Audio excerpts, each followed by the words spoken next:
Ben, maintenant, on sort de l'eau, hein, enfin, ce que je perçois en s'élevant dans les airs. OK. Quand même, un dauphin par là.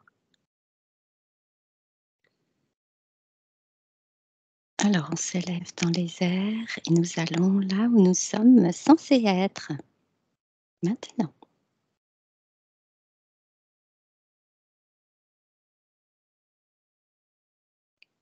Dites-moi ce que vous percevez. Oh, bah, déjà, je me suis retrouvé, dans l'espace, maintenant je dis je me tourne sur ma droite, je vous vois, on est en ligne, mais on est à distance de chacun d'à peu près une dizaine de mètres, si on peut dire comme ça. Et quand je regarde devant moi, il y a une planète, c'est comme si on est en train de retomber sur cette planète, je sais pas quoi, elle est très illuminée. Je vois pas autrement de chose, mais c'est comme si on descend sur cette planète. Je sais pas si j'ai l'impression de voir le continent africain, juste une côte, mais je suis pas certain.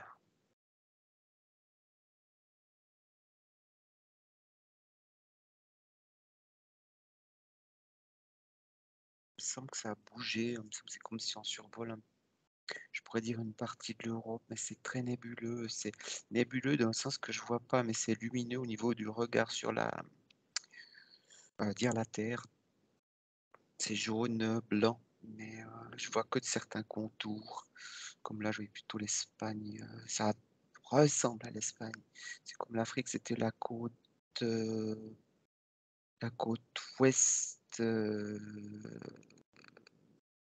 oui, la côte ouest que je voyais.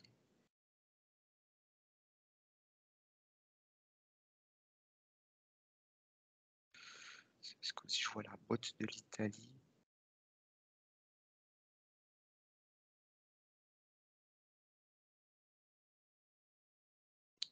La Suisse.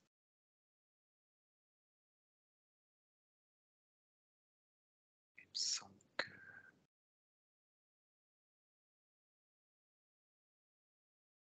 ça me dit les Alpes.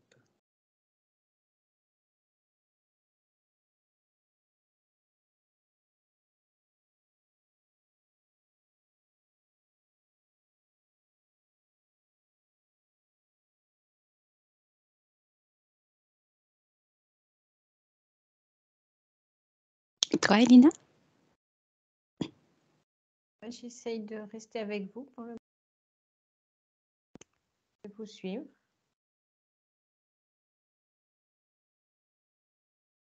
La première image que j'ai eue, c'était quand on était à la source, c'était qu'il y avait beaucoup d'oiseaux. Plein d'oiseaux autour de nous.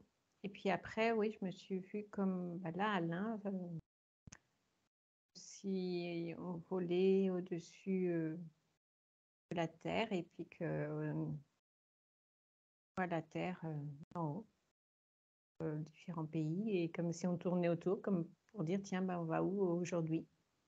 Mm. Voilà. OK.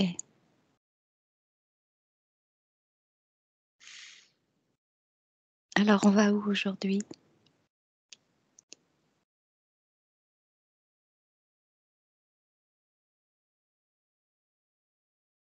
Moi, j'ai eu le nom d'un endroit, mais ça ne me plaît pas, donc je ne sais pas ce que ça va donner, donc ça m'embête un peu. Mmh.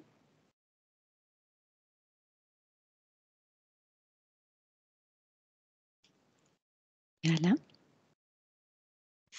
Alors moi, ce que je percevais, c'était la Terre et comme je voyais avant cette espèce de bulle autour de moi, je la vois autour de la Terre, mais c'est pas une bulle, c'est une énergie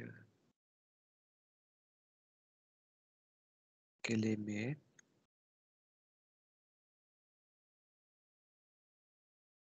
Je voyais ça de profil, comme si je voyais la Terre, un espace et puis cette Oui, énergie. oui, c'est la Terre qui émet cette énergie?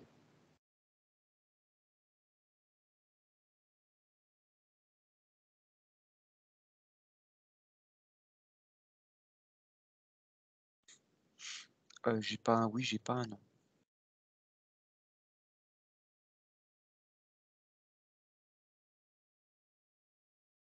Ça me dit que c'est en partie.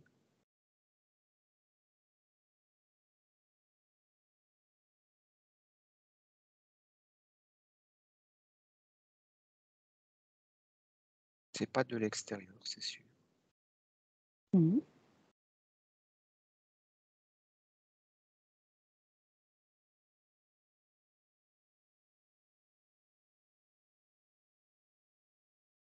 Ça me dit que c'est un tout.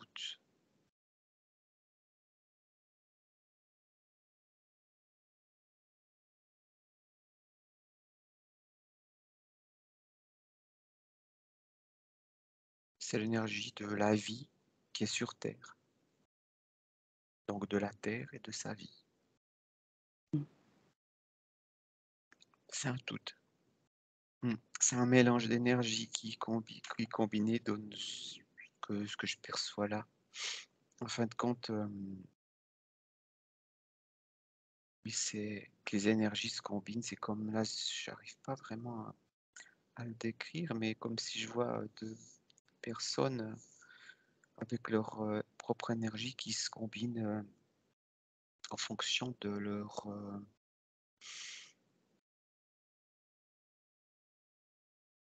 distance, mais pas que.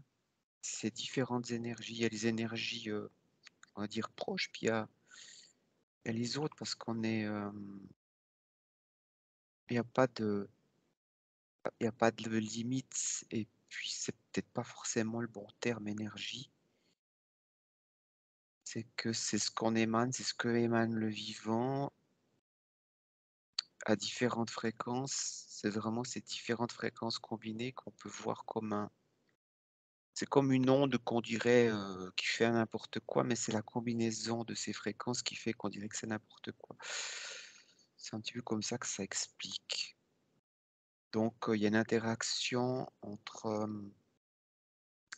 le vivant et le vivant. Mais il y a aussi une combinaison. On peut dire ça comme ça, interaction et combinaison. Ce qui paraît logique. C'est comme quand on met deux produits, par exemple du citron dans l'eau. Ben, le citron, il a son énergie, il est propre au citron, et l'eau est la même chose. Et combiner les deux, ben ça, il y a une interaction et une combinaison. Et le citron est le citron, et l'eau est l'eau. Quelque chose, c'est un exemple comme ça qui est venu.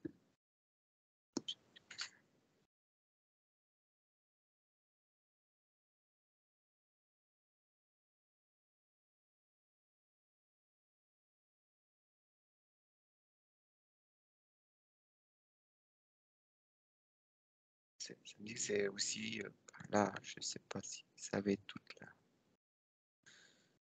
toute notre exploration, mais c'est de comprendre un petit peu comment interagit, agit, réagit, se combine le vivant d'un type de vivant avec un autre type de vivant. Ça peut être une plante, pierre, ensemble, combiné encore au règne animal, etc., etc.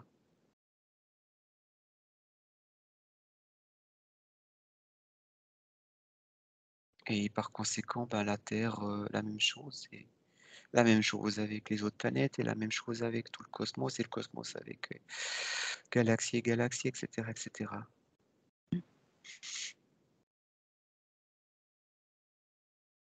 Que le plus petit élément du vivant a son rôle à jouer sur toute la vie.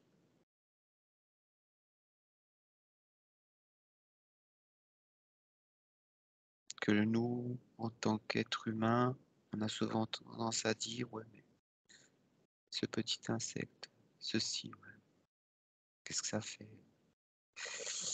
On se met au-dessus de la vie, et c'est pas forcément ainsi qu'il faut le comprendre, justement. mettant au-dessus, on n'entend plus la vie. Comme si on se met au-dessous, on n'entend plus la vie. C'est se mettre à un niveau avec tout ce qui vit pour entendre et communiquer avec le vivant et avoir une interaction, compréhension et aussi dans l'autre sens, ça me dit montrer qui on est.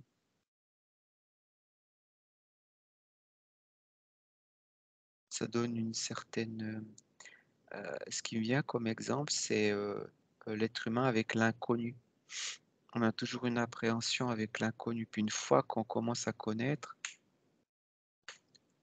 par exemple un premier rendez-vous, on a une certaine appréhension.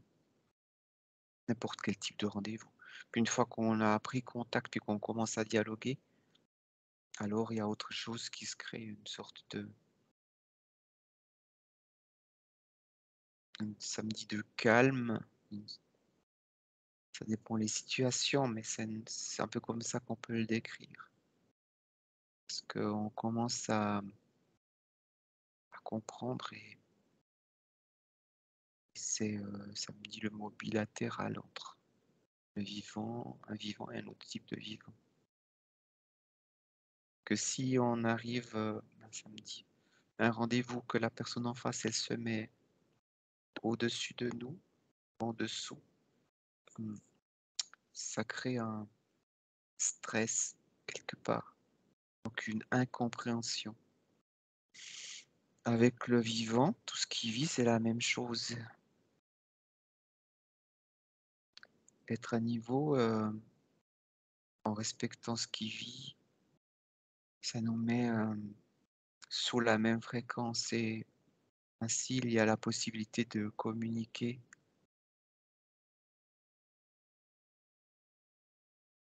et de même interagir ensemble et pas le contraire. Ça va très loin parce que là c'est en parlant du vivant que l'on voit, mais il y a le vivant que l'on ne voit pas. Donc jusqu'aux cellules et jusque, on va dire comme ça, dans ce monde invisible pour certains.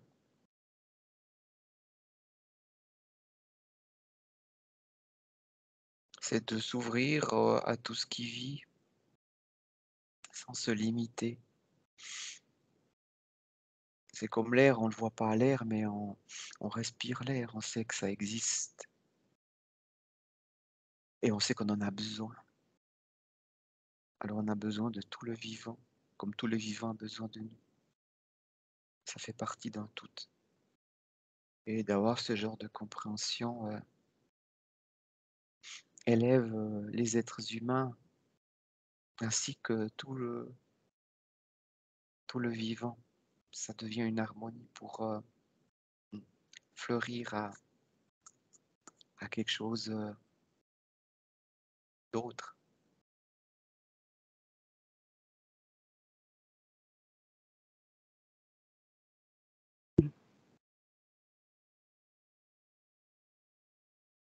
Elina?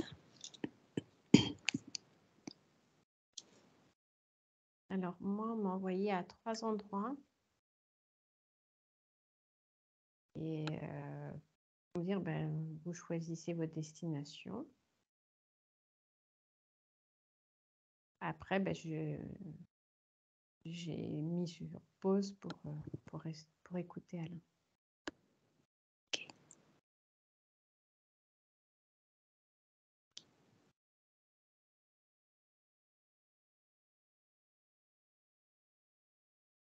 Alors, est-ce qu'on choisit une destination? On peut suivre Elina. Les 3 destinations, donc la première, c'était, on m'a envoyé au Sphinx et on m'a donné un livre et on m'a dit, posez vos questions et tout est dans le livre. Comme si, je pense que c'est par rapport peut-être à ce que disait Alain. La deuxième destination, c'est le triangle des Bermudes. Troisième destination, c'est l'Afrique. Et j'étais avec une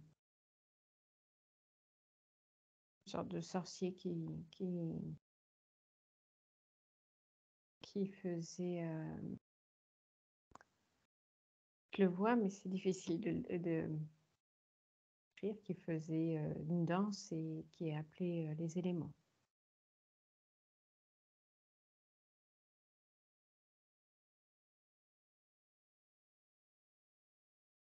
Alors que choisissez-vous?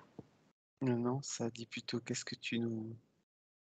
tu nous guides, Isabelle. Ouais, ok.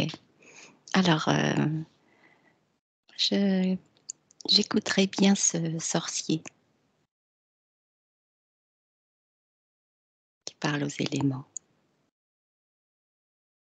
Ça vous va? Oui. Ok. Oui, ben justement, c'est en lien avec ce que disait Alain sur connexion avec le vivant. Mhm.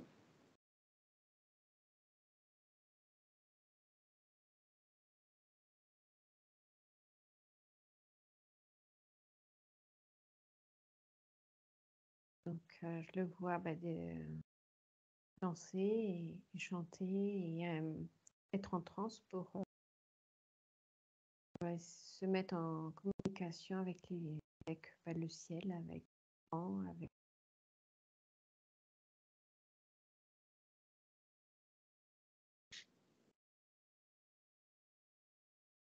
Il est, En fait, il essaye d'appeler la pluie.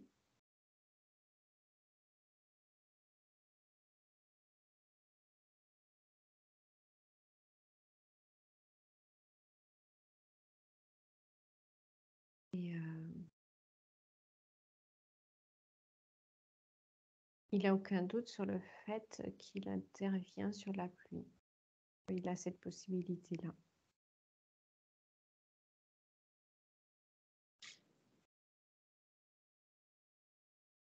Comment fait-il? c'est les vibrations de son cœur, de sa foi, de sa confiance. En dansant, ses pieds sont en rythme avec une certaine, on va dire comme ça, fréquence au niveau du sol avec son bâton, avec son chant. Alors c'est la terre, en rapport à la terre et en rapport au ciel avec le son qui se propage et qui se met sur une certaine fréquence de résonance pour amener ce qu'il y a à amener. La reliance entre la terre et le ciel avec le cœur. Donc c'est comme Ina l'a dit, il y a zéro doute. Parce qu'il sait que c'est OK. Oui, on me fait un focus sur ses pieds. C'est vraiment cette connexion à la terre par les pieds et le fait de taper du pied fait une résonance des vibrations. Et après, ça remonte la foi, on va dire. Il a foi de ce qu'il fait, il croit. Il a son cœur qui est grand ouvert et connecté à ce qu'il fait. Il a les mains au ciel et c'est comme, il se met comme en forme d'antenne pour appeler la pluie. Et il chante, il fait du bruit pour attirer l'attention sur lui.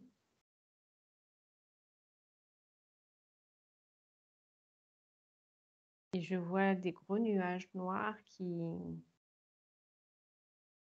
dévient leur trajectoire et qui sont attirés par ce sorcier. Et en fait, les nuages, c'est comme s'ils avaient aussi leur libre arbitre d'aller là où ils veulent, même s'ils suivent le vent. Ils peuvent dévier un petit peu leur leur trajectoire pour aller vers ceux qui les appellent.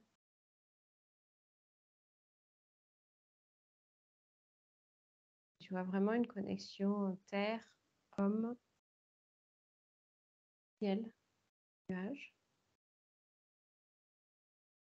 Ils sont tous liés. Et c'est cette liaison, cette connexion qui fait que ça fonctionne. Dans cet exemple-là, ce que ça me dit, c'est un petit peu comme un paratonnerre. Le paratonnerre, ça attire la foudre pour que ça soit canalisé à un certain endroit. Alors ça, on dirait plutôt que c'est un parapluie. Petit peu jeu de mots. Donc, comme attirer la pluie à cet endroit-là. Mm. C'est drôle.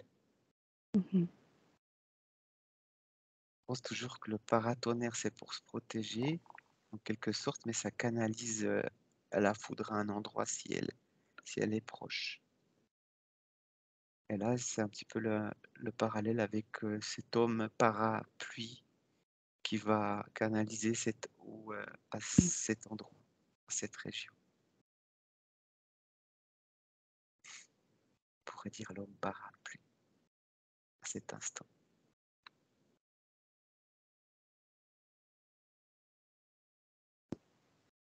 Maintenant, le sorcier s'est accroupi, il a mis une main au sol et il écoute les vibrations du sol, de la terre. Il essaye d'entendre quelque chose.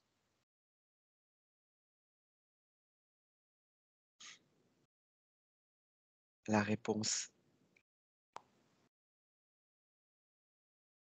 si sa requête a été entendue ou s'il doit continuer à émettre.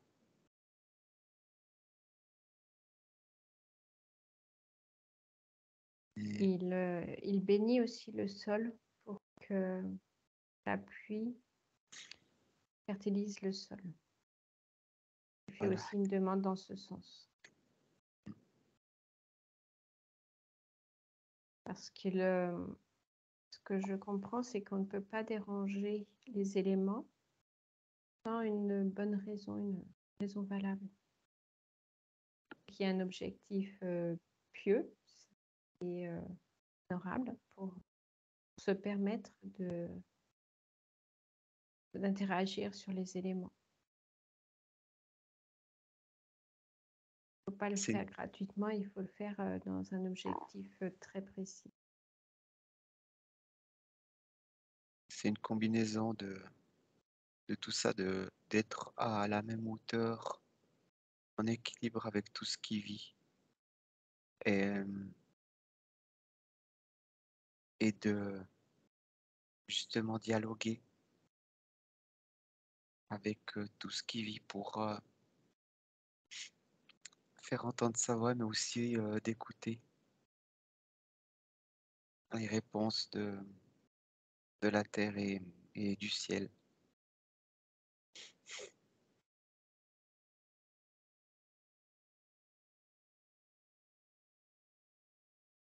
Ensuite, je l'entends remercier. Il s'est mis debout, il a les mains ouvertes, les paumes en l'air et il remercie.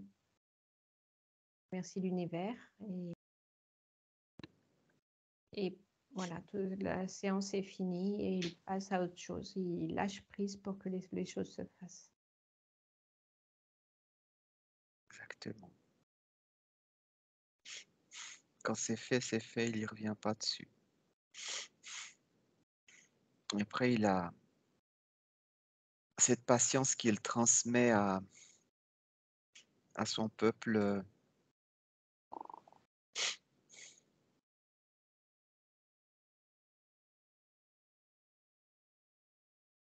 Ce sorcier, c'est un sage, on peut aussi le définir de cette façon.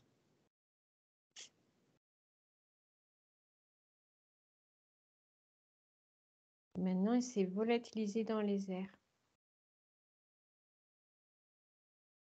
Il a disparu, comme il s'est transformé limite en fumée et il a disparu.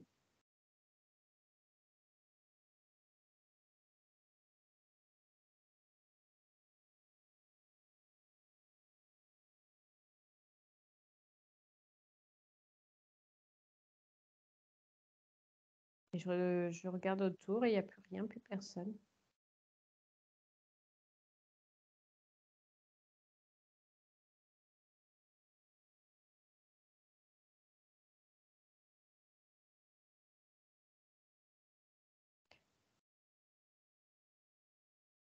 C'est comme s'il venait d'une autre dimension, ce sorcier. Il n'était pas terrestre, en fait.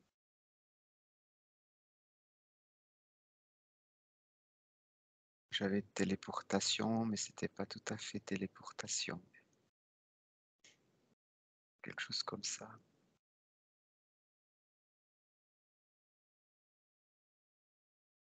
Bilocalisation, je sais pas. Quelque chose dans le style. Peut-être qu'il n'y a pas les mots pour.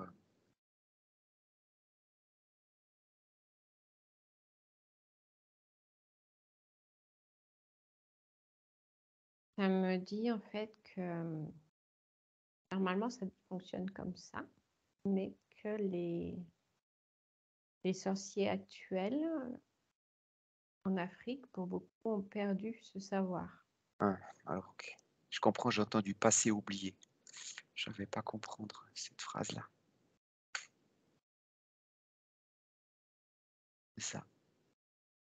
Ils ont oublié comment faire cette connexion. Là, il nous a fait une démonstration, mais c'est pas un homme qui est actuellement vivant.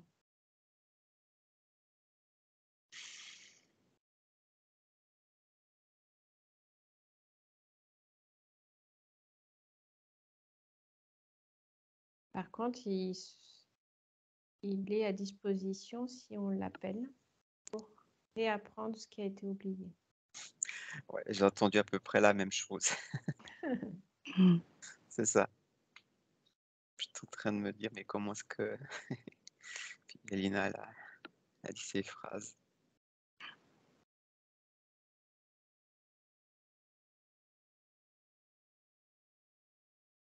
C'est Et par là, je là. le vois réapparaître et cette fois-ci, il s'est approché d'un arbre. Il a mis ses deux mains sur le tronc de l'arbre. Et l'arbre, tout d'un coup, c'est un arbre qui avait un gros tronc, mais qui a été assez... qui avait très peu de feuilles, qui était mal en point. Il a mis ses mains sur le tronc. Et là, tout d'un coup, les feuilles se sont mis à pousser et je vois des sortes de cerises, des fruits qui poussent là pratiquement instantanément. Et on me dit que c'est la même connexion. Hmm. Pied au sol et puis la demande avec le cœur. Et là, le fait de n'avoir aucun doute, de croire en ce qu'il fait. C'est exactement ça. C'est se mettre à niveau, être au même niveau avec tout le vivant. Tout le vivant, c'est tout le vivant. Là, on voit cet homme avec ses mains contre l'arbre, mais c'est pas que l'arbre. C'est un tout. Il faut comprendre que c'est pas en connexion avec l'arbre, c'est une connexion avec tout le vivant, par l'intermédiaire de l'arbre et de nous-mêmes. Parce que l'arbre, il a ses racines profondes et il s'élève dans le ciel, un peu comme à nouveau une antenne. Avant, il avait son bâton dans la main qui venait d'un arbre. Et on Ça, me, oui, et on me montre encore, et on zoome encore sur ses pieds nus au sol. Et on me dit que la connexion au sol, le fait d'avoir vraiment les deux pieds au sol et puis il faut être vraiment enraciné dans le sol pour que ça fonctionne. c'est comme faire partie du sol, faire partie de la terre, pas d'être isolé avec les éléments, avec le vivant. La grosse problématique de ceux qui n'y arrivent pas, c'est ce problème d'enracinement. Ils se sont déconnectés de la terre. Ils sont trop en haut, entre guillemets, ça dit trop perché. Il y a besoin de redescendre dans dans la matière, dans cette terre, car on est là dans la matière, les matières.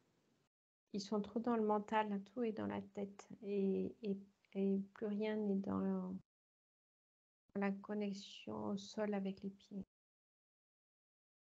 C'est trop de mental qui fait qu'on n'a plus cette connexion.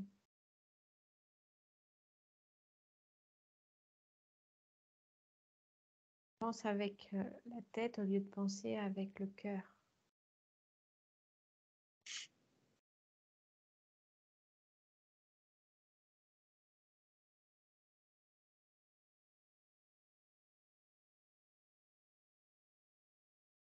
On fait trop de séparation.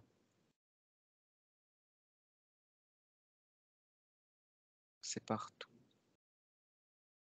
Que rien n'est séparé.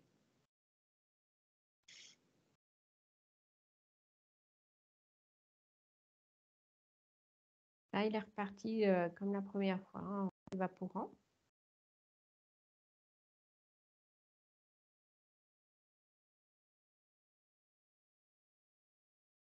Et il m'invite à faire pareil que lui.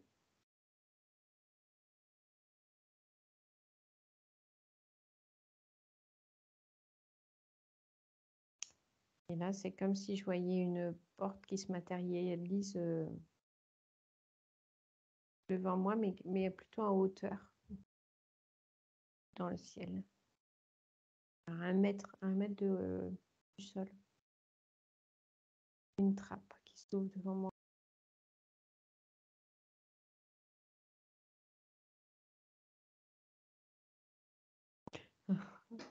Et là, donc j'arrive à la trappe et après, bah, je passe à travers et je glisse comme dans un toboggan. Donc, je suis dans un toboggan. Ça m'emmène.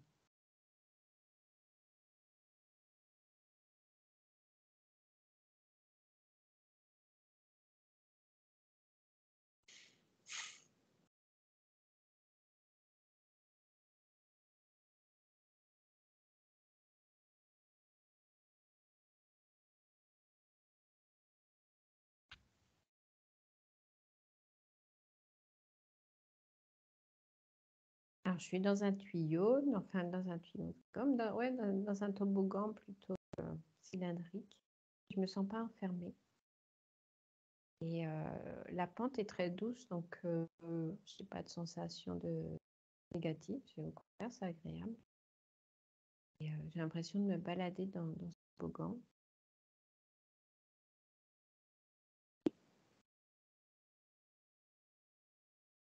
Et c'est comme si j'avais un moment de détente et de jeu. Comme si j'étais partie dans un parc d'attractions. Je dois m'amuser, me détendre.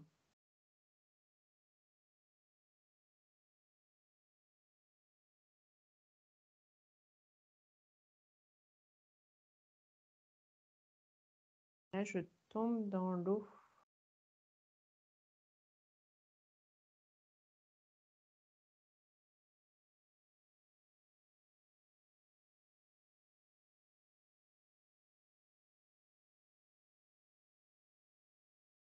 Je suis en train de nager dans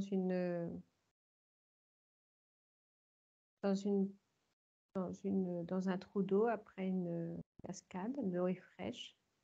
Autour, c'est la forêt.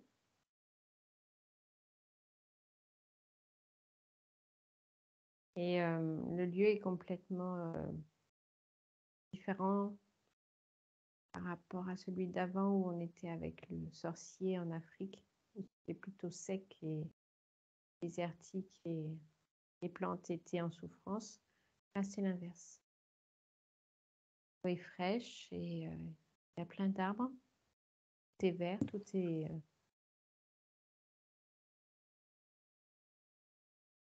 est beau, luxuriant.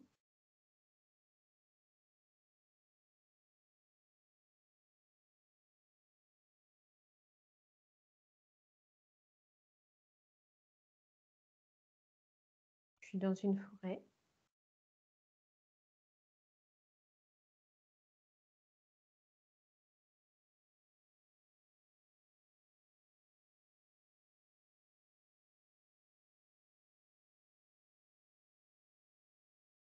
Et on me dit c'est le repos, endroit pour se reposer.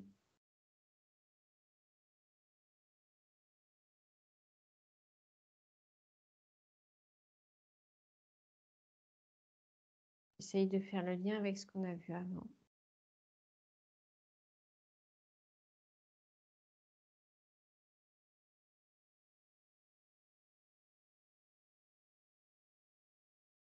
Ça m'explique quand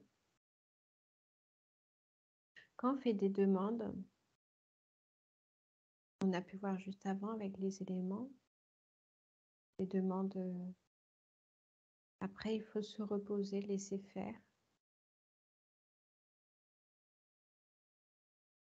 Prendre le temps de vivre.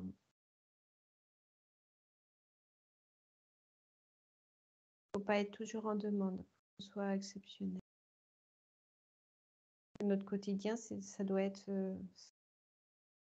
plutôt le repos, comme ça, vivre sereinement, profiter de ce qu'il y a autour de nous. Donc, on me met en garde en disant, on vous apprend à demander, à se connecter aux éléments, à la nature, à recevoir, mais il faut le faire avec parcimonie et profiter déjà de ce qu'on a au quotidien autour de nous.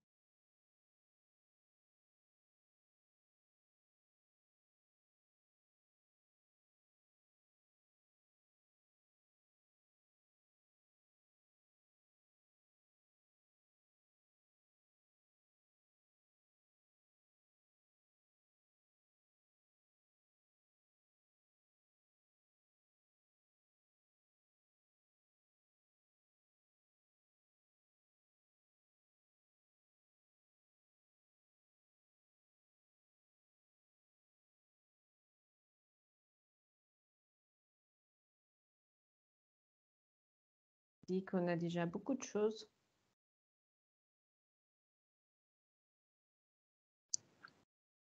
La nature est déjà abondante, que tout est comme il faut, tout est parfait. On a de l'eau, on a du soleil, on a du vent.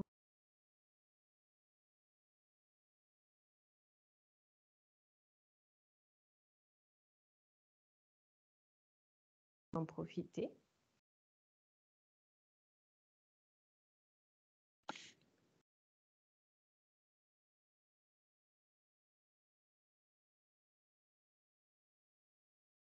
On ne sait plus apprécier ce qu'on a. Bien dommage. Il faudrait qu'on se concentre à nous enraciner, à nous reconnecter à la terre. Mettre les deux mains dans la terre.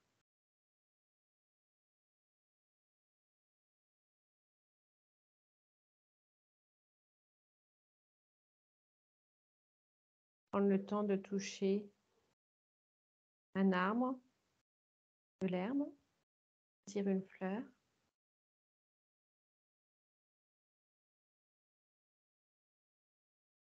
Caresser un champignon.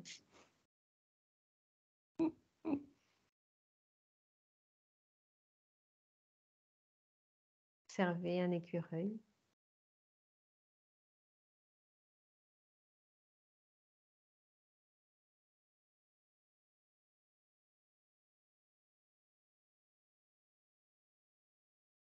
Et là, je regarde l'écureuil et m'observe aussi. Et on se regarde vraiment les yeux dans les yeux et on essaye d'établir une communication.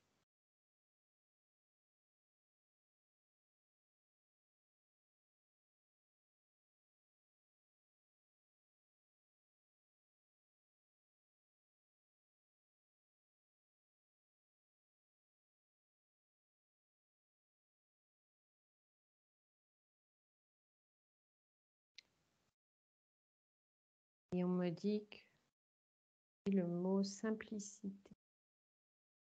retrouver la simplicité.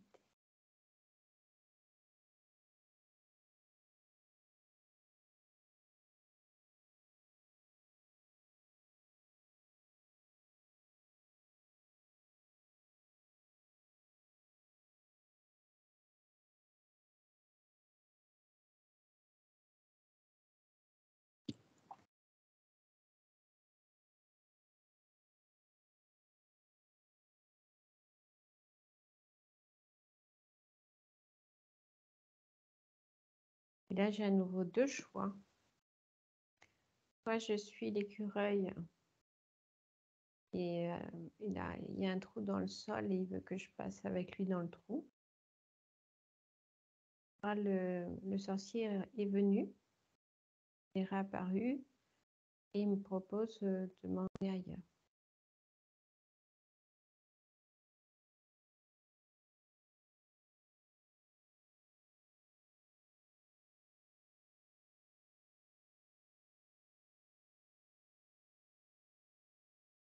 Je ne sais pas quoi choisir, alors je voulais choisir.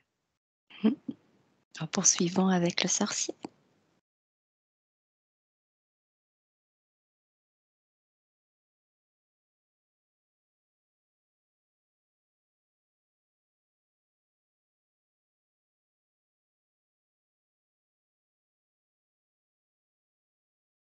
Il me ramène dans le désert.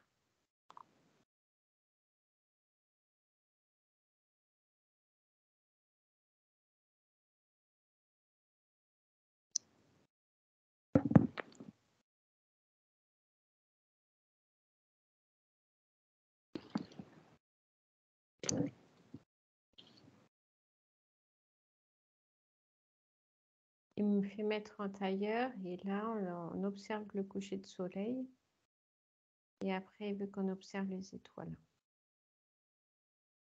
Il me parle de la danse des étoiles qui va commencer.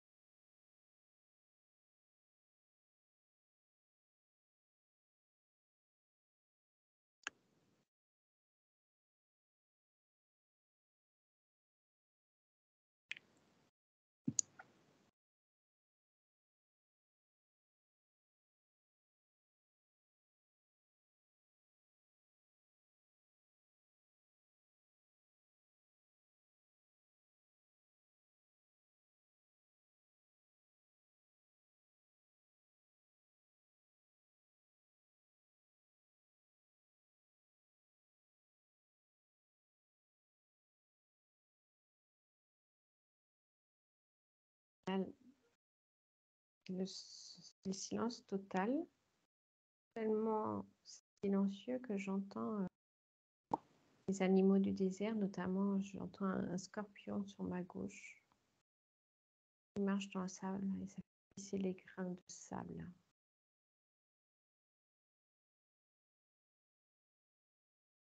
Un oiseau loin.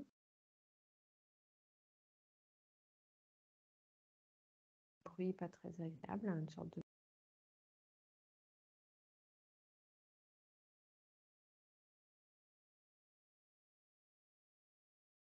vole gracieusement dans le soleil.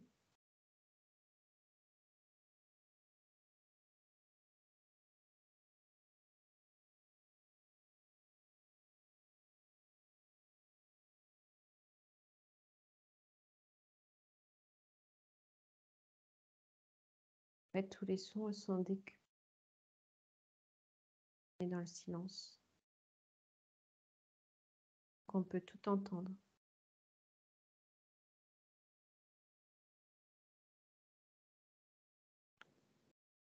C'est dans ce silence absolu qu'on peut entendre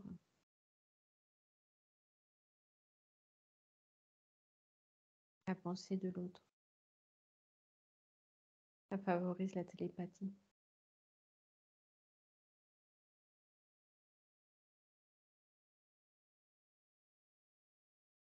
Ça favorise aussi la connexion de cœur à cœur entre les personnes, d'être dans le silence total absolu. En observant tous les deux le même point de vue, la même lumière. Ayant nos regards dans la même direction.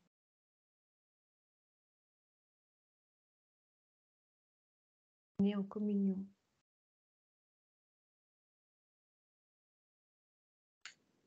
On ne fait plus qu'un.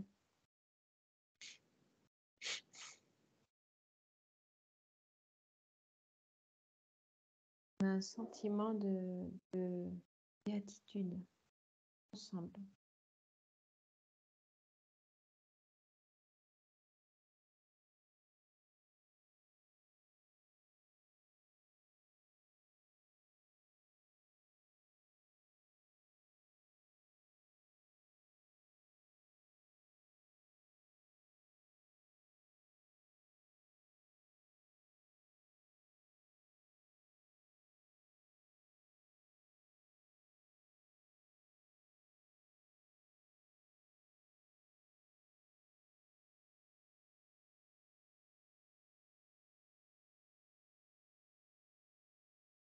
Le soleil descend et petit à petit la nuit sombre.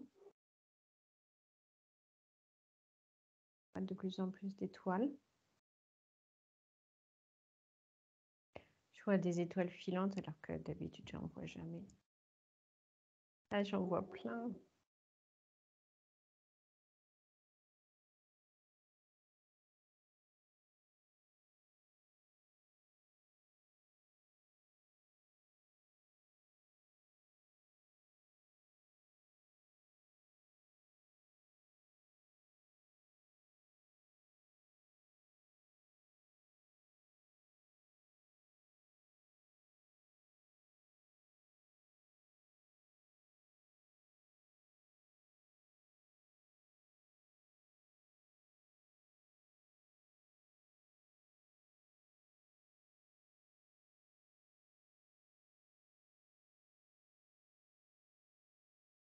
On est allongé dans le sable et puis on observe les étoiles.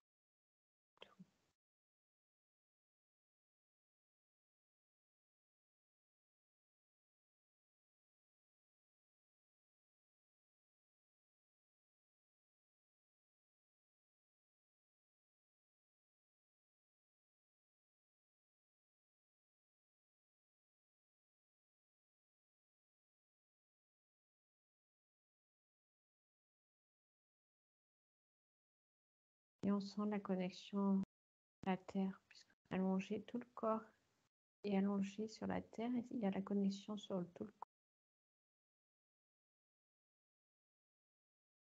Comme si on faisait partie intégrante de la terre.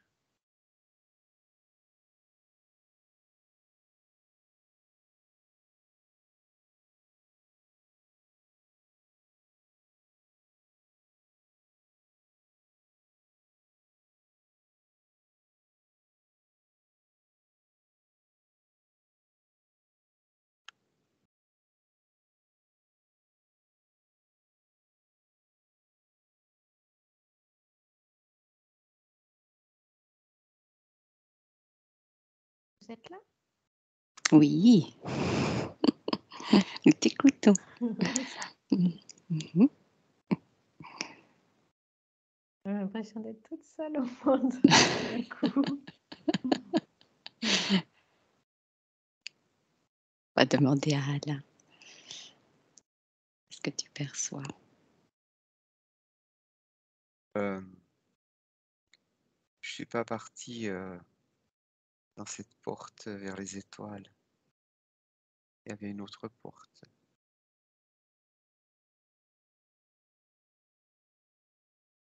Un jaune, assez lumineux. À la base d'un arbre que j'ai suivi, mais ceci est une autre histoire. En rapport à Elina, par moment, il y a des expériences qui se regroupaient comme la reliance aux éléments de la Terre pour faire qu'un avec tout ce vivant et ensuite de faire la reliance avec les étoiles Je vais pas forcément expliquer comment ça s'est produit. C'est juste de faire partie de cette vie, et quand on est en osmose, on fait partie de la vie. À titre d'exemple, quand on comprend tout ça, là, ce que je percevais, c'était comme des insectes qui grimpaient sur moi. C'était une osmose avec, mais il y avait tous les éléments de la terre, les végétaux et les animaux qui étaient présents, jusqu'à faire partie d'eux. On aurait pu croire qu'il y avait dissolution, mais non, il y avait combinaison, et ensuite se voir partir dans le ciel, c'est pas se voir en tant qu'un corps humanoïde, c'était différent.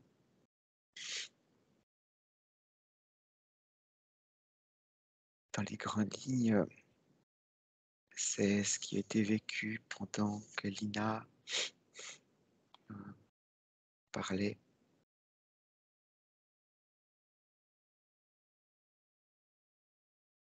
Je ne vais pas m'attarder sur certains détails.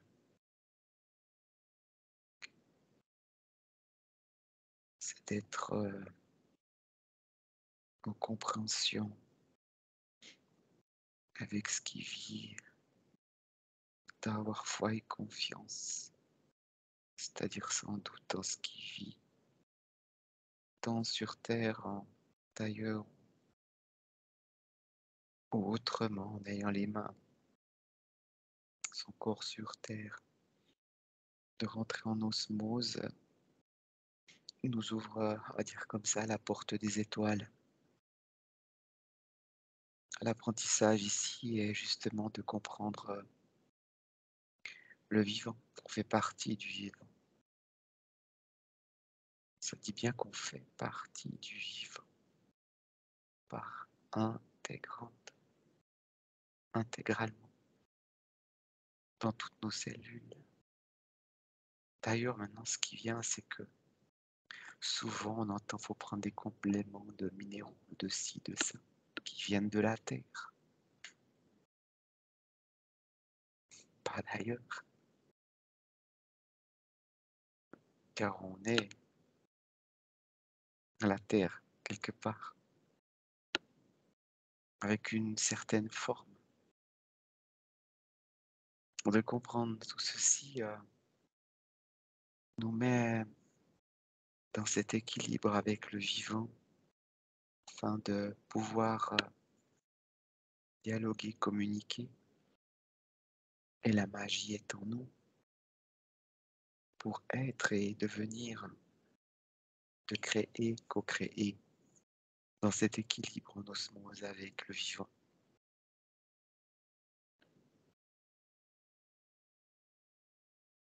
D'un côté, la connaissance, et de l'autre, la claire, la voyance, si on peut donner un mot comme ça,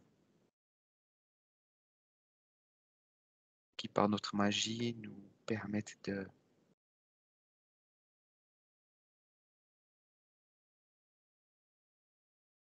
il y a plusieurs choses. Déjà de vivre cette vie en création. On crée à tout moment, sans s'en rendre compte. Mais en étant en état de conscience, de faire partie de ce tout, de cette terre, de ce vivant, de tous ces éléments.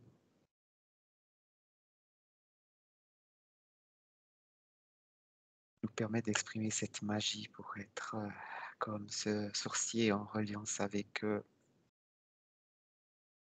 les éléments tels que la pluie, l'eau et la terre.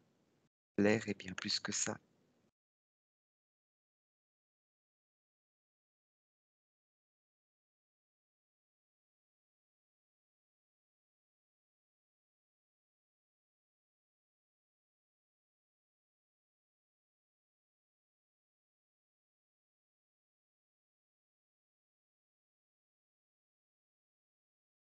On dit souvent des terriens, des terriens.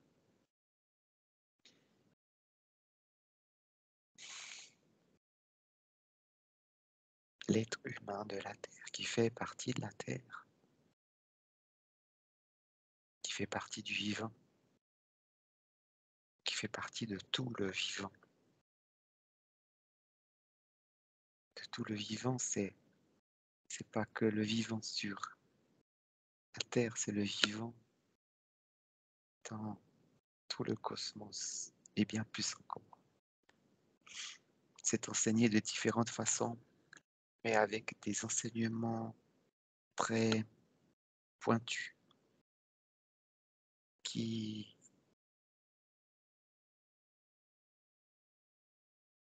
quelque part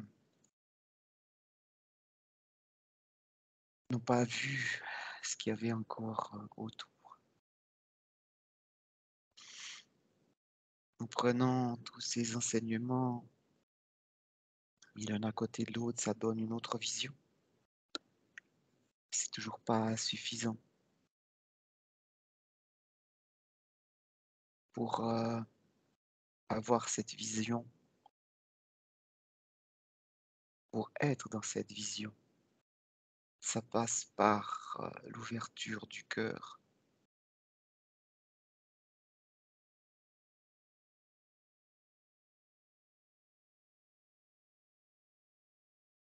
Et ainsi, de comprendre et être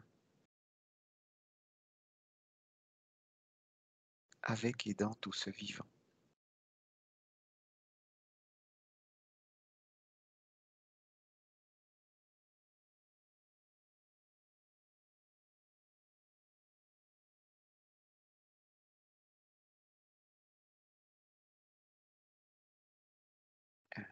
Merci.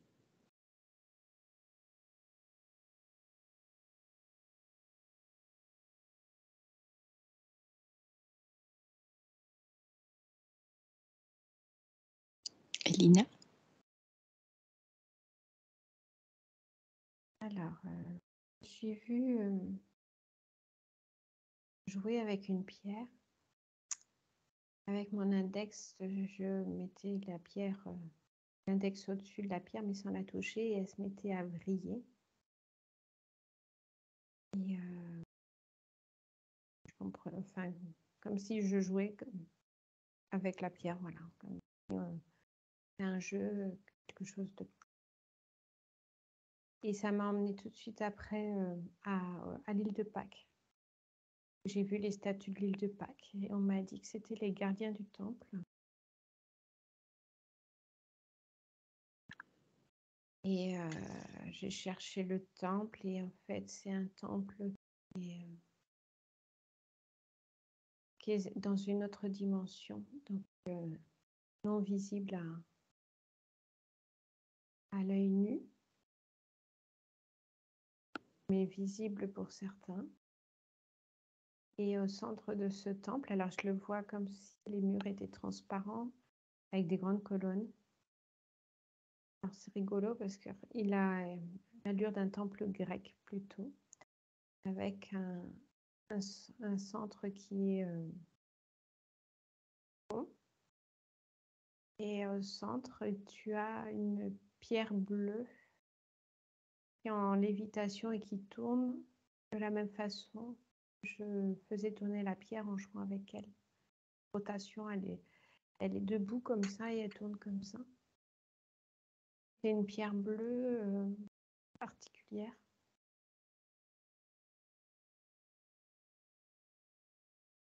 Et elle est protégée. Et on me dit qu'elle a un lien avec le vivant. C'est pas la seule pierre, il y en a ailleurs. Non.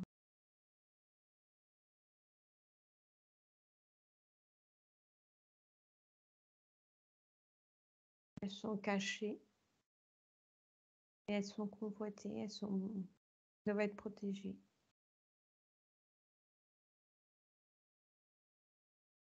Les statues de l'île de Pâques, ont été érigés pour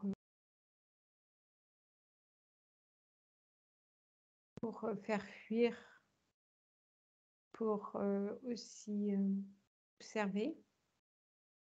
Et en plus, pour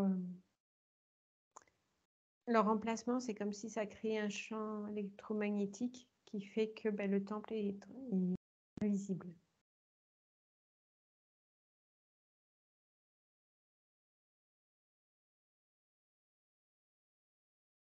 Mais certains peuvent le voir. Pas invisible pour tout le monde.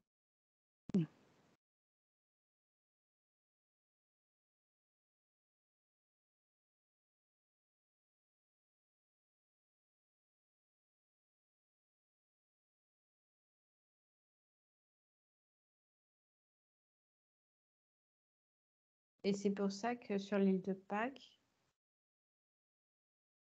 il n'y a plus d'arbres. Pratiquement plus d'arbres.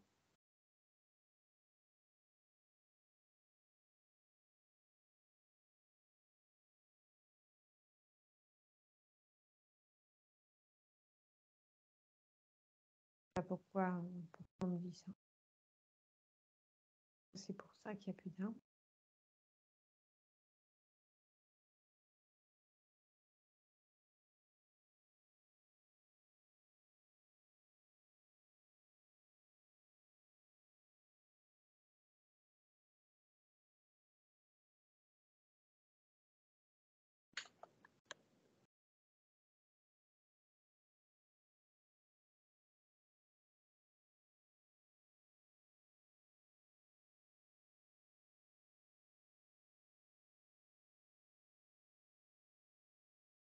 J'essaye de trouver le lien avec tout ce qu'on a vu avant. Pourquoi on montre ça maintenant? Ok. Alain?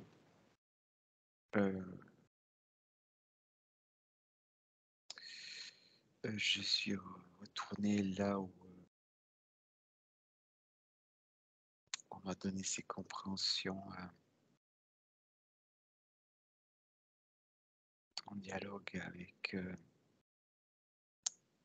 certains êtres.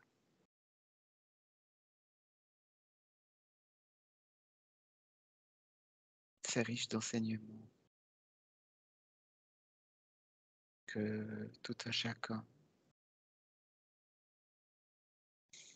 nous, ceux qui nous écoutent, ceux qui nous côtoient,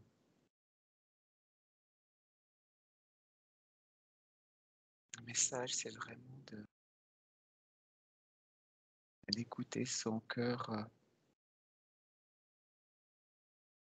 pour chaque question. Ce qui est à comprendre, c'est d'être en connexion avec son cœur quand on pose les questions. Et en passant par la respiration profonde, ça nous met dans un état que l'on peut appeler méditatif ou pas, peu importe les termes, afin d'avoir ces réponses et de se reconnecter, d'être en connexion avec la vie, avec sa vie.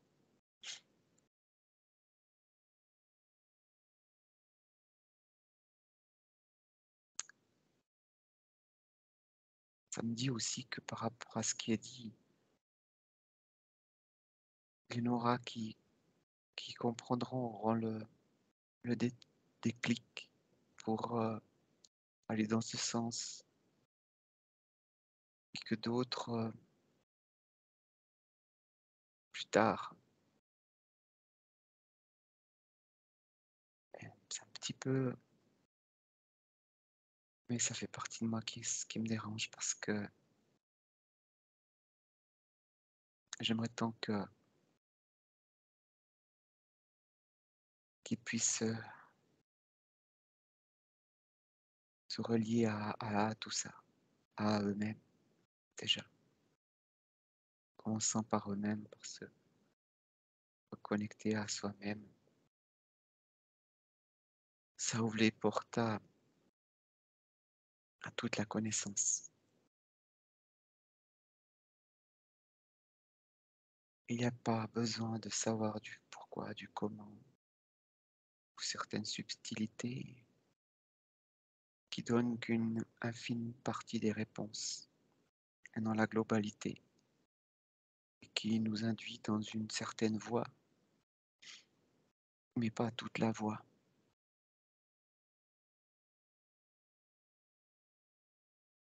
C'est un cheminement de chacun qui explore ces petites parties et qui ont aussi la possibilité de s'ouvrir à tout le reste. Ainsi de pouvoir émettre autre chose dans ces parties qu'ils reçoivent mais aussi qu'ils enseignent. Il y a toujours une raison par rapport à ça, à ce que les gens font, ce que les gens sont. Ce qui était appris est une chose, ce qu'ils ont compris en est une chose, ce qu'ils émettent est encore quelque chose d'autre. Et de comprendre tout ça amène à une unification, compréhension globale entre chaque être humain et aussi entre tout ce qui vit. Je ne sais pas si je suis clair dans ce que je ressens et ce que je suis amené à dire comme ça.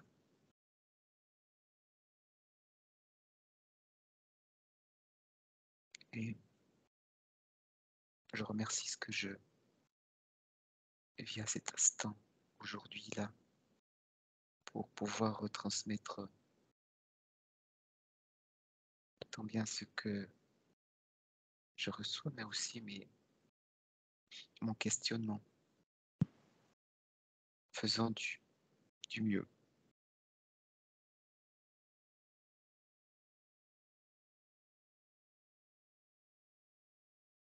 Alors, encore une fois, merci. Merci à vous.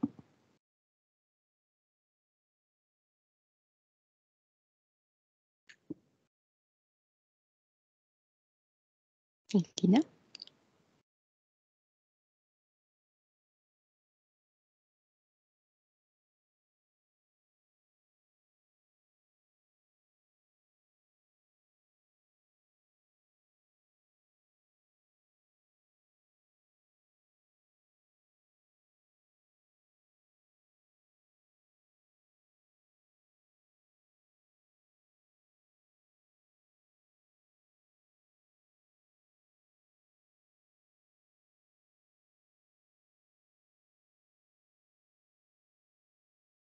Moi, je me suis assise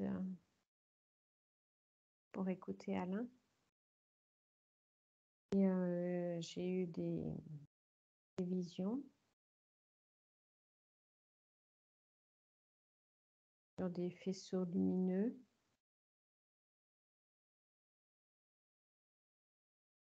Des points stratégiques où il y a d'autres pierres, mais on m'a demandé de ne pas en parler. Je me suis rassise et puis j'ai attendu. Ok.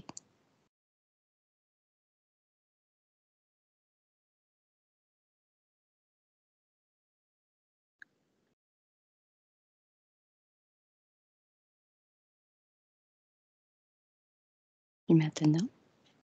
Je peux juste dire que ces pierres, elles sont sur Terre et elles sont dans des endroits stratégiques et qu'elles proviennent de la Lune.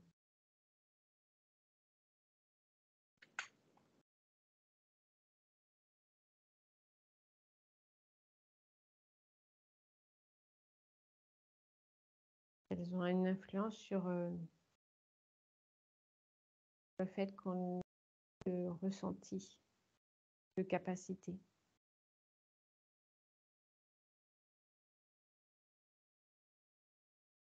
Quand elles seront enlevées, on retrouvera plus de capacité.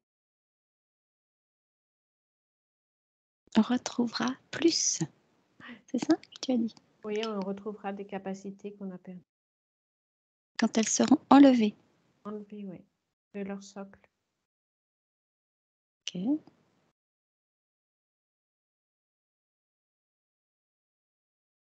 Elles ont du pouvoir et de la puissance. Et elles ont été émises de façon à ce qu'on perde des capacités.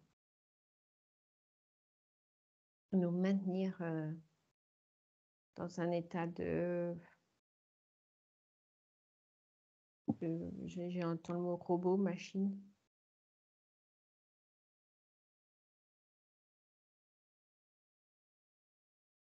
Ça diminue nos capacités de réflexion, entre autres. Si on pensait de façon très simpliste, alors qu'on a plus de potentiel de penser, de savoir, d'atteindre des connaissances beaucoup plus importantes. Ça nous réduit.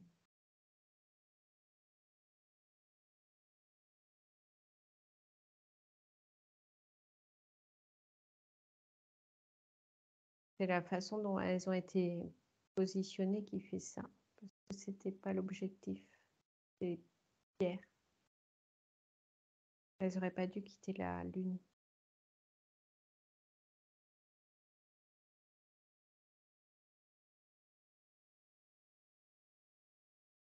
Et le sorcier là revient et il me dit que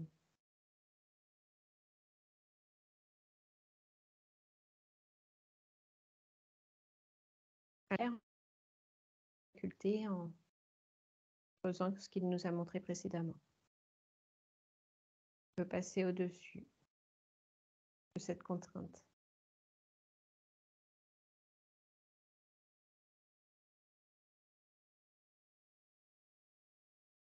Il voulait me montrer pourquoi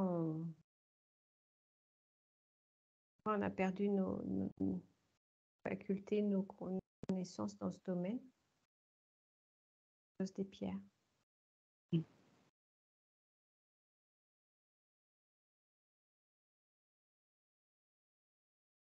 Mais qu'on peut faire avec, on peut transmuter ce phénomène, aller au-dessus, passer au-dessus. Maintenant qu'on le sait. Pour pouvoir se dépasser, il faut connaître la problématique. C'est pour ça qu'il m'a montré le champ, c'est une sorte de champ magnétique qui nous contraint.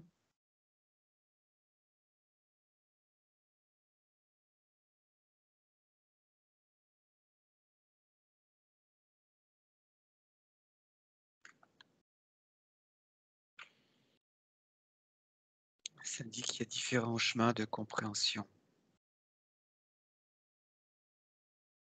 pour arriver à la même chose. Au moment où Skelina a parlé des pierres, ça m'a parlé que c'était un petit peu comme un antibiotique dans notre corps. C'est-à-dire qu'il a son efficacité au début et petit à petit, le corps s'habitue et l'antibiotique n'est plus efficace, à l'image de ces pierres. C'est que l'être humain, il est à un stade aujourd'hui où certaines choses qui ont été posées à un moment ne ont plus la même efficacité. Et ce qui donne une autre force à l'être humain.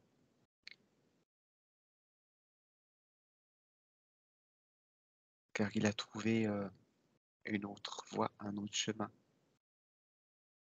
Au-delà de la fréquence de ces pierres ou toute autre chose.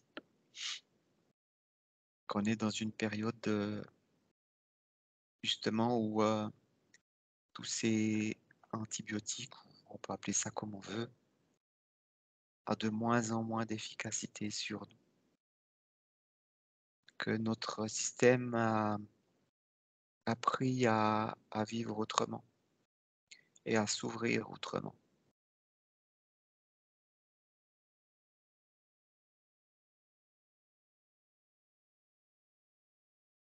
Ce qui a été dans d'anciens entre guillemets, pouvoirs a été à cette période de la Terre. Chaque période a ses révélations et ses entre guillemets, pouvoirs. En fin de compte, c'est ce qui est en nous, c'est comment est-ce qu'on se développe, on est tous différents. C'est d'écouter qu'est-ce qui est en nous pour se développer et ainsi comprendre les pouvoirs qui sont en nous. Le mot pouvoir est pas... C'est un mot qui flatte notre ego, mais qui renferme en même temps. Parce qu'on se focalise sur quelque chose et non sur la globalité de ce qu'on est. À l'image de ce sorcier qui a compris. En indiquant les pierres, c'est pour nous faire comprendre cette ouverture. Comme lui, il faisait la descente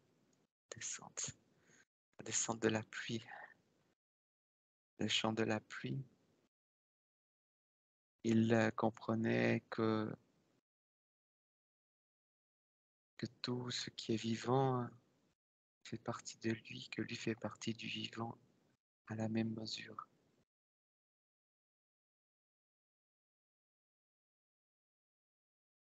Ce qui était posé sur Terre, ailleurs pour contrer et confiner l'être humain, a eu son efficacité à un moment, mais aujourd'hui on est dans cette ouverture. Ce qui était posé à un certain moment n'a plus d'efficacité ou la même efficacité. Et ce qui est posé en ce moment sur Terre, sur nous, n'a plus la même efficacité aussi. Parce que pour beaucoup, on a compris le mécanisme de qui on est, sans limite. Le travail, si on peut le dire ainsi, consiste à notre confiance, notre foi, notre patience et notre ouverture, toujours en passant par le cœur.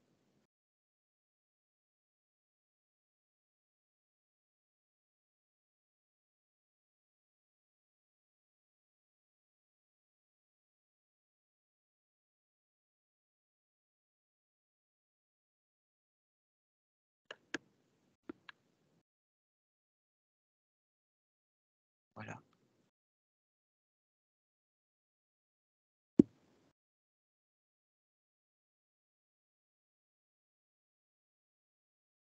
Ça dit aussi autre chose, je ne sais pas pourquoi ce qui vient là, c'est que pas besoin de substance pour aller à l'intérieur de soi-même. Qu'avec la respiration,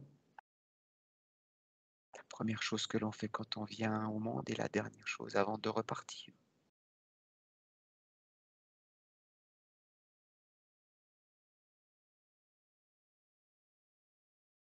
Nous amène à la paix en soi et ainsi la possibilité d'écouter sans quoi que ce soit extérieur, que ce soit une substance matérielle ou une substance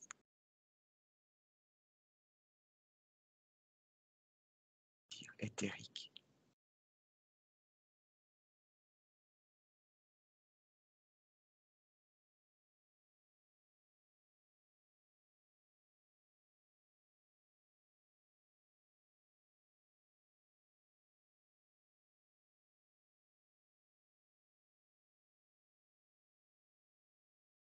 quand on voit certaines choses, quand on perçoit certaines choses, de ce qui a été ou ce qui sera, ou des possibilités comme Elina l'a précisé, ça appartient à chacun. Ça montre certaines choses, des possibilités qui sont un naturel en soi, à redécouvrir, mais à ne pas se focaliser sur tel ou tel élément.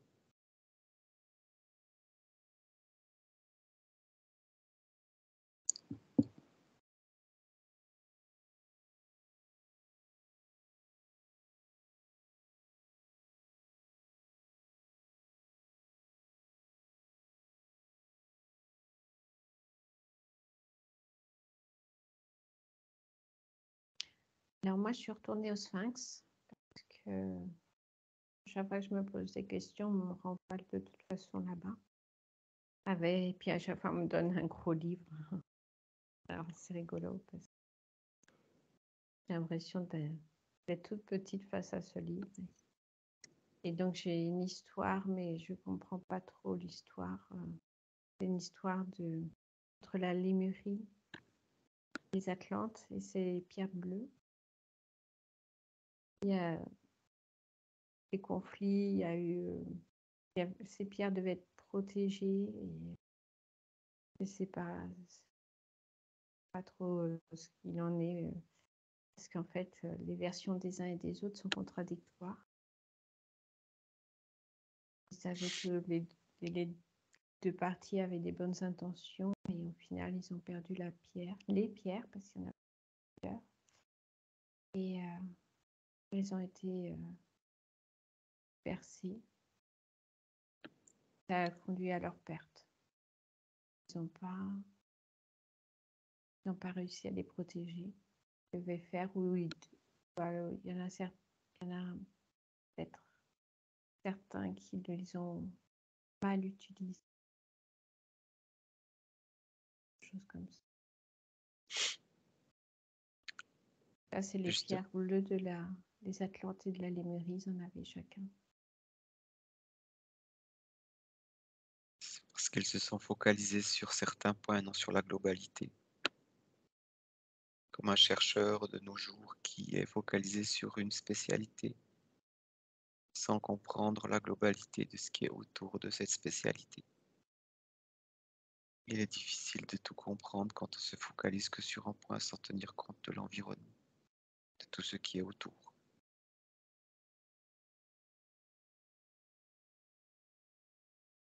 Même avec de grandes connaissances comme ces deux peuples, avec de bonnes intentions, mais en restant focalisé sur certains points, non sur cette globalité.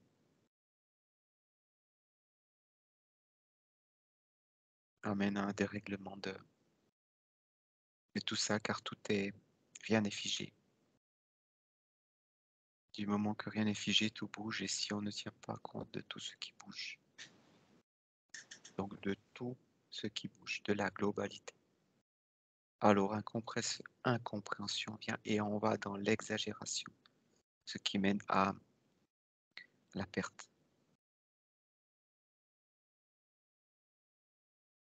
Ce qu'Elina a vu, c'est aussi pour nous expliquer de voir dans la façon globale qu'on fait partie d'une globalité, non d'une spécialité.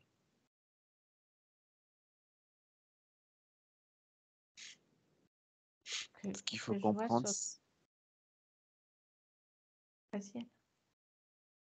c'est qu'on a des affinités vers certains domaines. D'aller vers certains domaines, c'est que ça nous parle, c'est que ça fait partie de nous. Mais en intégrant la globalité, ça donne autre chose. Avec ses propres compréhensions, ses propres expériences. Dans tout domaine de la vie, je dis bien dans tous les domaines de la vie, y compris votre travail de tous les jours. de ce que vous faites tous les jours, de ce que vous êtes tous les jours.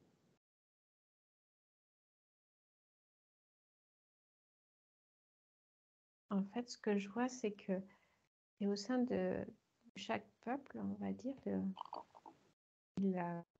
ils se disputaient puisqu'ils avaient des points de vue différents, mais ils convoitisaient la pierre qui a beaucoup de pouvoir ou de puissance, qui sert à quelque chose, mais alors je vois pas ce que...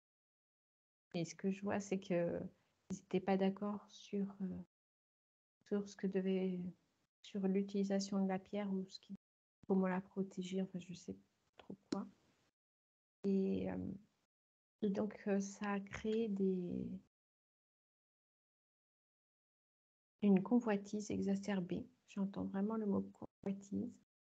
C'est cette convoitise qui a déséquilibré le peuple, leur entente, et les a amenés à leur perte. La pierre a été retirée et mise dans ces temples virtuels pour la mettre en protection, plus que ces pierres puissantes puissent tomber dans les mains des hommes, parce qu'ils n'étaient pas capables et pas assez sages pour s'en servir. Si elles ont été mises dans ces temples, c'est pas forcément dans l'intention de nous diminuer, mais dans l'intention de nous protéger, parce qu'on n'avait plus la sagesse d'avoir de telles pierres dans notre possession.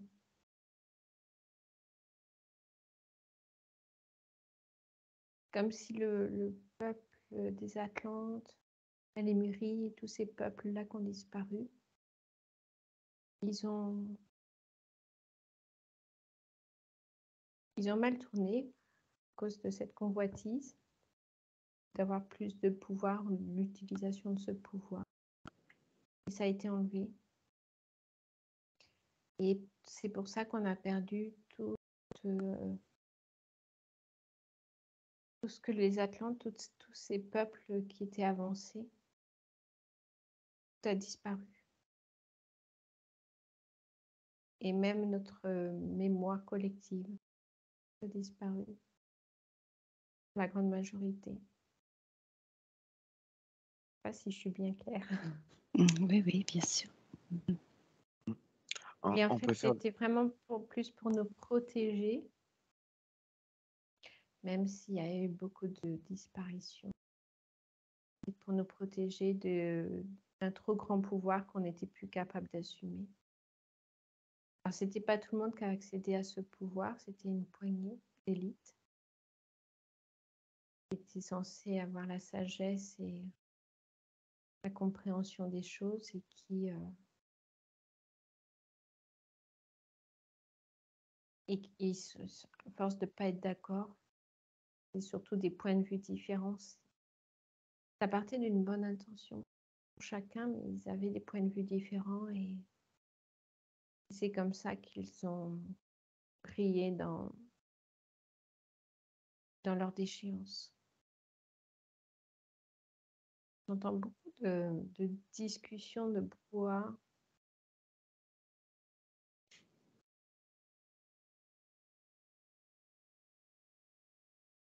Mais quand ils ont commencé vraiment à aller trop loin dans leur dans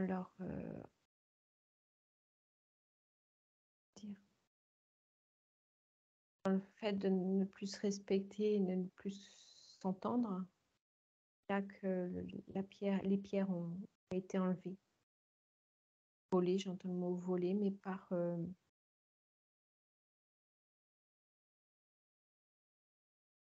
par des êtres qui étaient terrestres à ce moment-là, de genre extraterrestre. Je vois des êtres venant du ciel qui reprennent la pierre. Les pierres, puisque c'est à différents endroits de plusieurs civilisations ont la même problématique. dans des périodes pas forcément identiques. Pas identiques. Mais c'est pour ça qu'on est reparti à zéro pratiquement.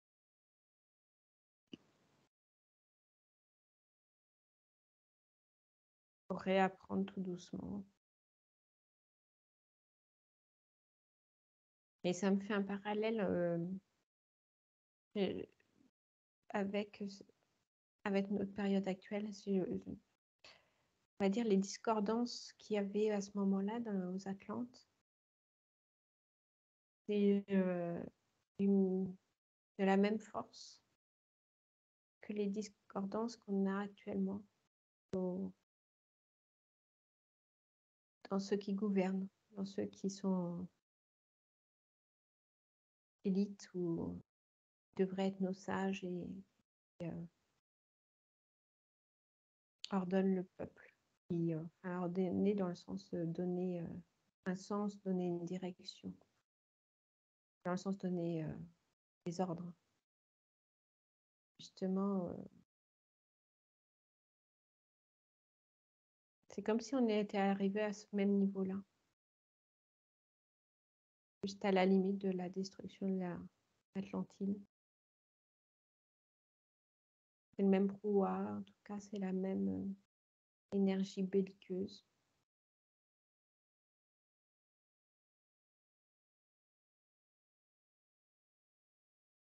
C'est une poignée d'hommes. C'est pas tout le monde. Mais c'est tout le monde qui souffre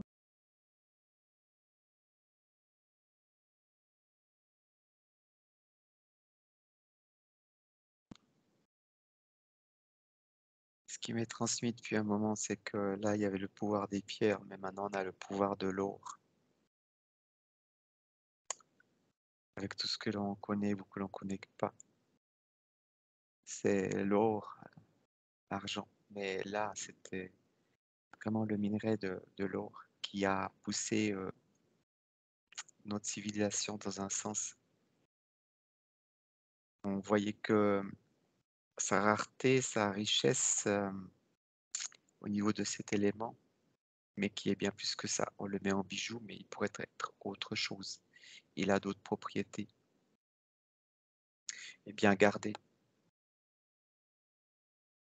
Et ça court à, entre guillemets, notre perte, parce que c'est pas encore notre perte. L'or, qui maintenant n'est plus de l'or, mais du papier, mais qui n'est plus du papier, mais qui est virtuel, donc plus que du vent.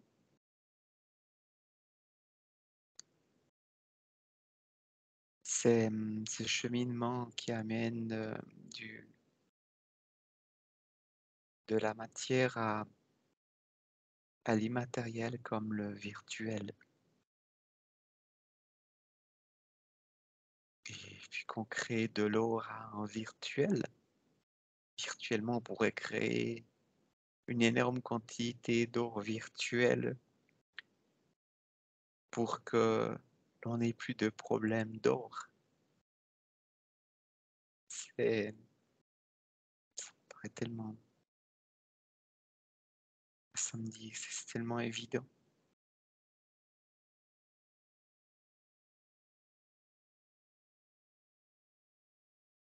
Qu'il y a toujours ces croyances sur l'or, sur l'argent, mais qu'il y a bien assez pour tous, pour commencer une autre vie sur cette terre, pour tous, pour tout le vivant. Que c'est un élément qui peut nous amener à autre chose ou comme dans ces autres peuples, amener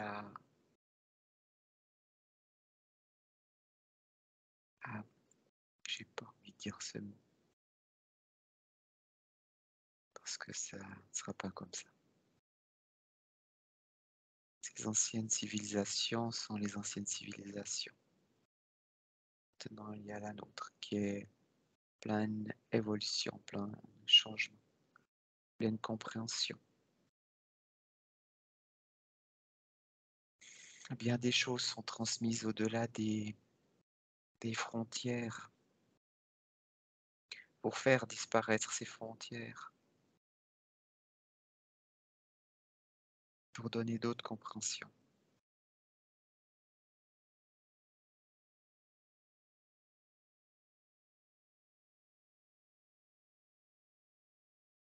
Pour amener autre chose.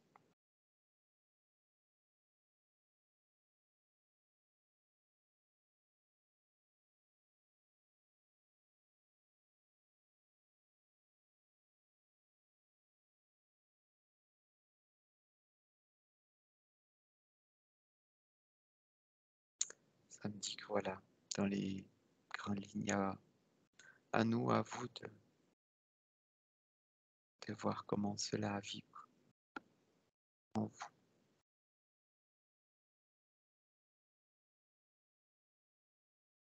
J'entends aussi, mais qu'est-ce que l'on peut faire alors? Déjà de comprendre pour soi-même, et d'être soi-même,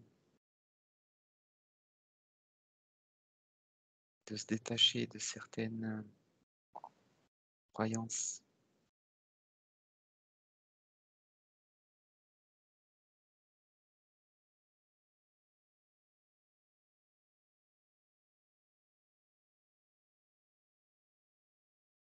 de vivre, ne plus vivre dans la peur,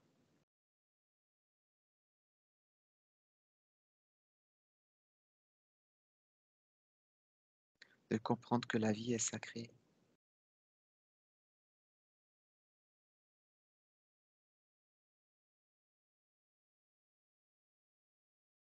de comprendre ce que l'on ressent à tout instant.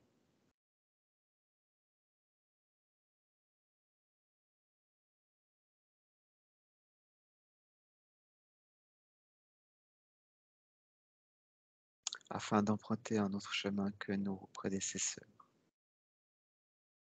Ces civilisations qui refont surface aujourd'hui pour nous enseigner, pour nous montrer un autre chemin, pas le chemin, un autre chemin, notre chemin.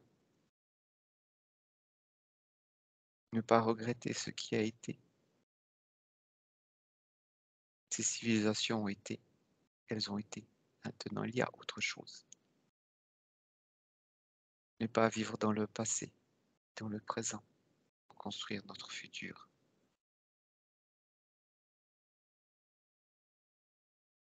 La vie est, sa compréhension est la clé.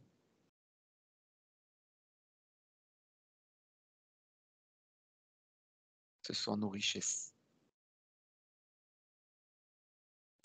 Qui peut acheter la vie? La vie est.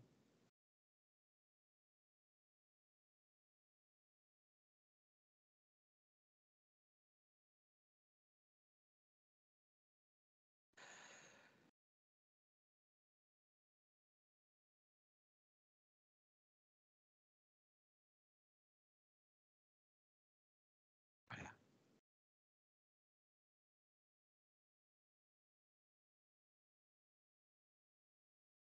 J'ai la sensation qu'il est l'heure de rentrer.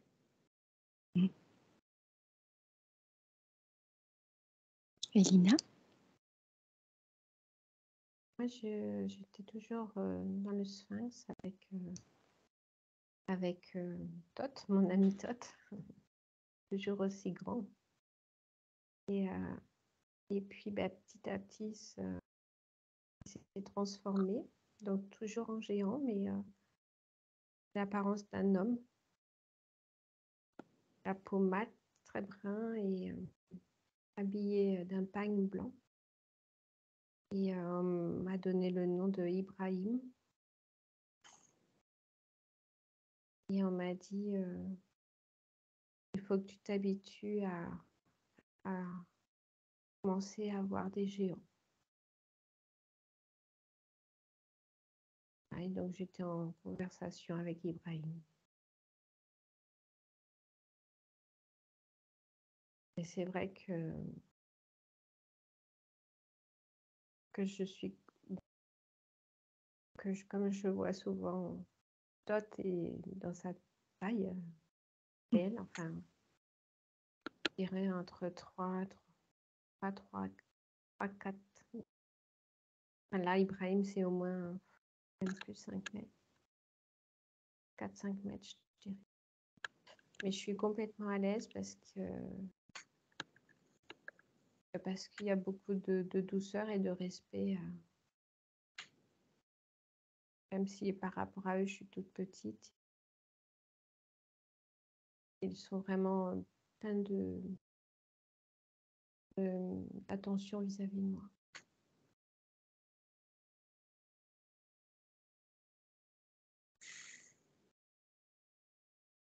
Ils sont toujours très intéressants.